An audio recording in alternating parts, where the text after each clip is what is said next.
ॐ ज्ञानिनामपि चेतांसि देवी भगवती सा बलादाकृष्य मोहाय महामाया प्रक्षति।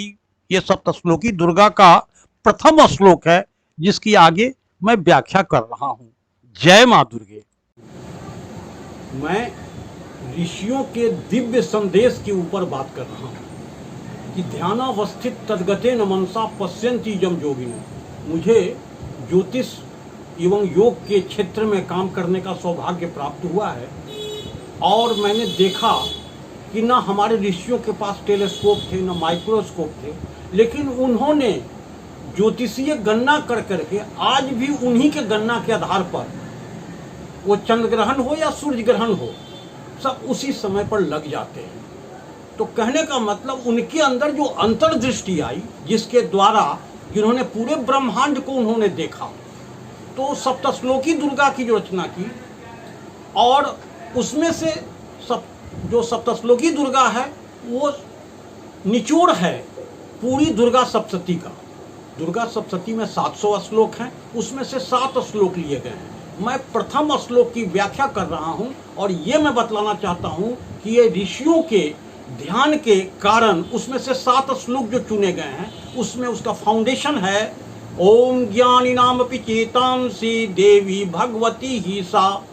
ज्ञानियों के मैं चित्त को भी मोह लेती हूँ, अर्थात ये जो सृष्टि है इसमें एक अपने आप में आकर्षण है, उस आकर्षण को हमें समझना होगा।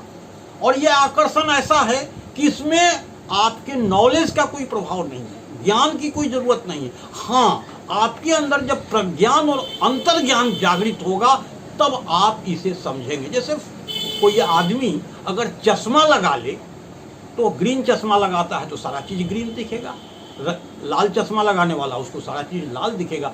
जब तक वो चश्मा नहीं उतारता है तब तक जो एज इट इज जो वस्तुएं हैं उसको आप नहीं देख पाएंगे। तो ये एक तरह से ऋषि मुनि प्रथम जो श्लोक है उसमें आपका चश्मा उतारते हैं और एक दृष्टि की बात करते हैं कि इस दृष्टि से आप संसार का निरीक्षण करें। ज्ञानी नाम अपि चेतांसी देवी भगवती ही सा बलादा कृष्ण मोहाय महामाया प्रक्षति। अर्थात ज्ञानियों के चित्त को भी मैं मोह में डाल देती हूँ। अर्थात यहाँ ज्ञान का मतलब है संसारिक ज्ञान। आप भौतिक ज्ञान, रसायन शास्त्र, medical science, biological science, engineering, ये सारी विद्याओं के जानकार होने के बावजूद भी आप इस आकर्षण में आप आ जाएंगे। क्यों?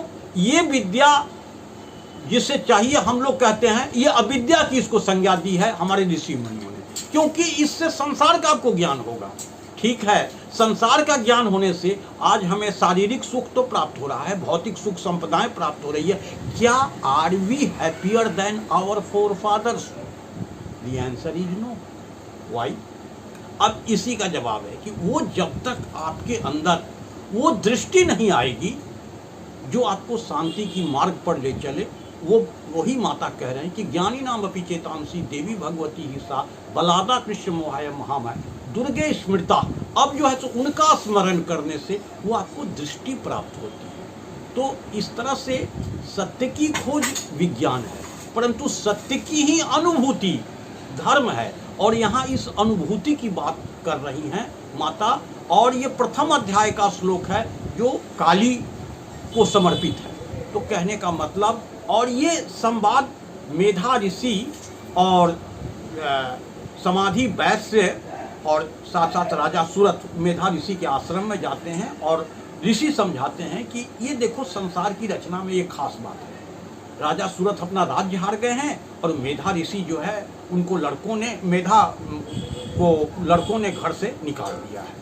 तो यही है, और इस विषय वस्तु पर लेते हुए उन्होंने अपना ये दिया है, विचार दिया है कि ये ज्ञानियों के भी चित्त। तो क्या हमको डेवलप करना, हमको प्रज्ञान अपने आप में लाना पड़ेगा, अंतर्ज्ञान अपने अंदर में लाना पड़ेगा, तभी जा करके हम इस ऋषियों की भाषा को समझ पाएंगे जो जंगलों में तपस्या कर करके उस महान सत्य का उन्होंने अन्वेषण किया। और उनका मूल उद्देश्य यही था हमारे जनजीवन में वो भाव भरना और इस चीज़ को, क्योंकि दुर्गा की परिभाषा ये भी है, भूतानि दुर्गा भुवनानि दुर्गा स्त्रियो नरश्चापि पशुश्च दुर्गा यद्दिधम दृश्यम खलु सैव दुर्गा दुर्गा स्वरूपात् परम न कीचित। सभी जीवों में दुर्गा, सभी स्पेस में दुर्गा, और दुर्गा के अलावा कुछ है ही नहीं। तो ये शरीर दुर्गा है, उसकी चेतना शक्ति दुर्गा है। दिखाओ।